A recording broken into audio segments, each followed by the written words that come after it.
This is Charter Local Edition. I'm Brad Pomerance. We're joined today by Dean Kubani. He is the Chief Sustainability Officer in the city of Santa Monica.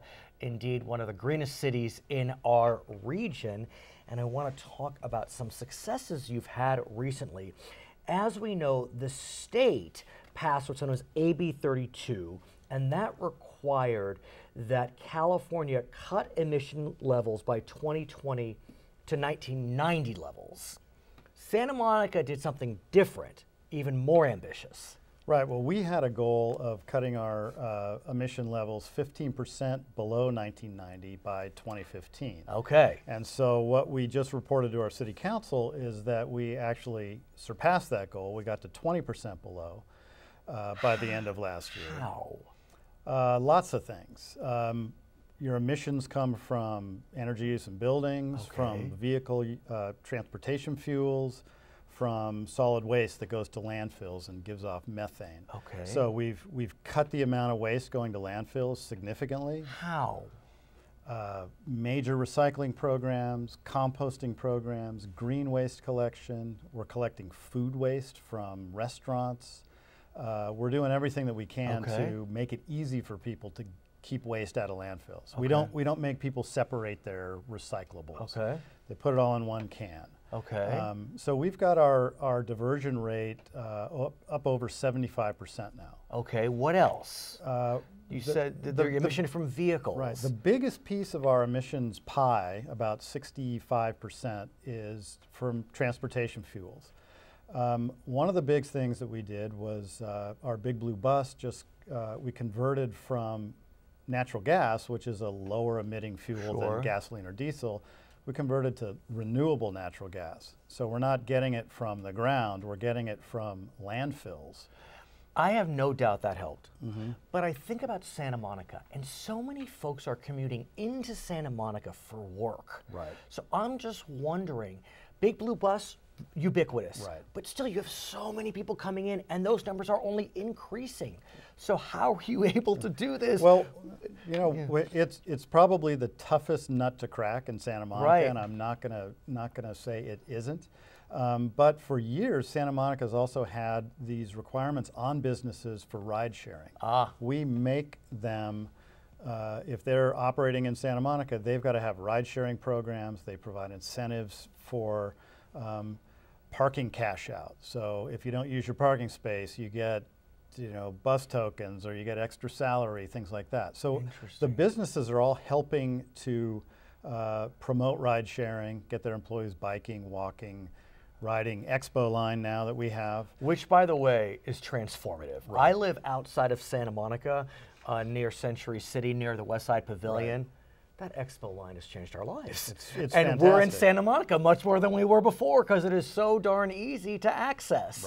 How is that impacting Santa Monica and emissions? Right. Well, that is obviously taking, I mean, it's projected to have ridership of 65,000 or something like that, which is taking a lot of cars off the road. It's full already. It is, absolutely. I haven't seen the initial numbers. It's pretty early. It just opened up at the end of May, but we expect it to be, take a few percentage points off. You're still seeing lots of traffic on the freeway and everything like that, so it hasn't. We'll get there. Yeah, it hasn't stopped the problem, but it's certainly helping. It's a piece of the puzzle. Let me ask you about SB 32. That recently passed, and that requires California to slash emissions to 40% below 1990 levels by 2030. So Santa Monica is already at 20%, is that right? So you have about 14 years to hit another 20% reduction. Or at least the entire state, but I'm sure you're going to try to do it on your own as well. So how are you going to focus on those targets? Those are the bigger picture things. Our council just told us to go out and figure out how we can become climate neutral, which means zero carbon emissions in balance by 2050 or sooner. So they're saying be very aggressive.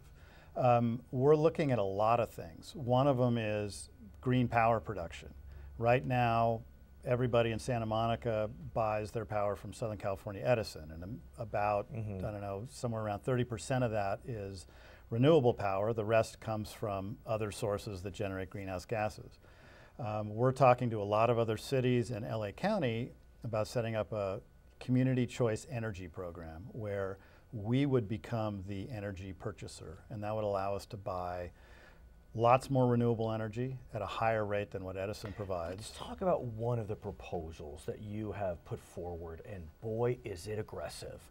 And that is Santa Monica is requiring that all new building construction install solar. Yes. Is that the first in the nation, that type of mandate? It's not the first in the nation. I was reminded Culver City beat us to it really? a while back. That's just for commercial construction over a certain size. Lancaster and Sebastopol adopted ordinances earlier in the year. They're not quite as comprehensive as what we've got. So ours is the most comprehensive, and San Francisco's doing the same as what we did. So we're requiring solar on all new construction, residential, commercial, multifamily, everything. Help me out.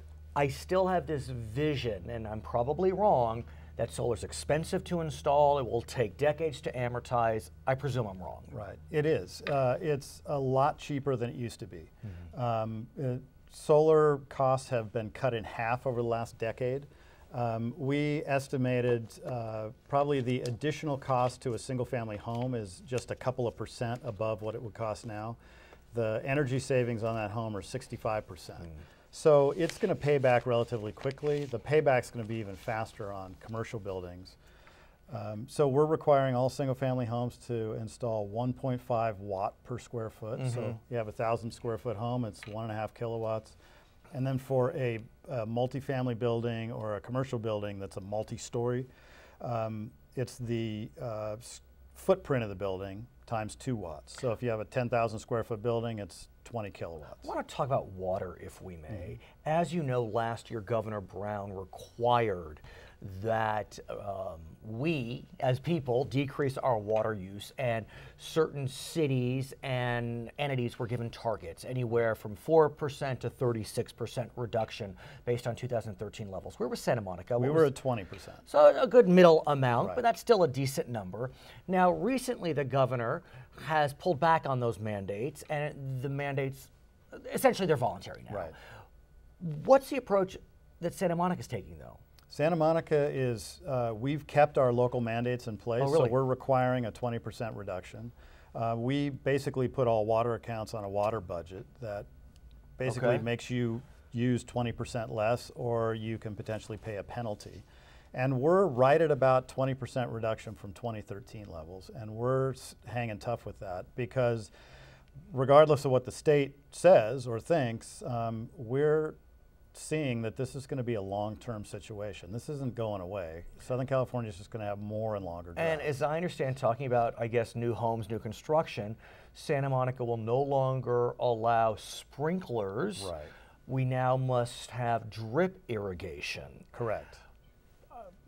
I mean, again, aggressive move. Tell us about it. Well, and that's something that, you know, some people think is, wow, you're really stepping over the line getting rid of sprinklers. But you look at sprinklers, they're 50 to 60% efficient in getting water on plants.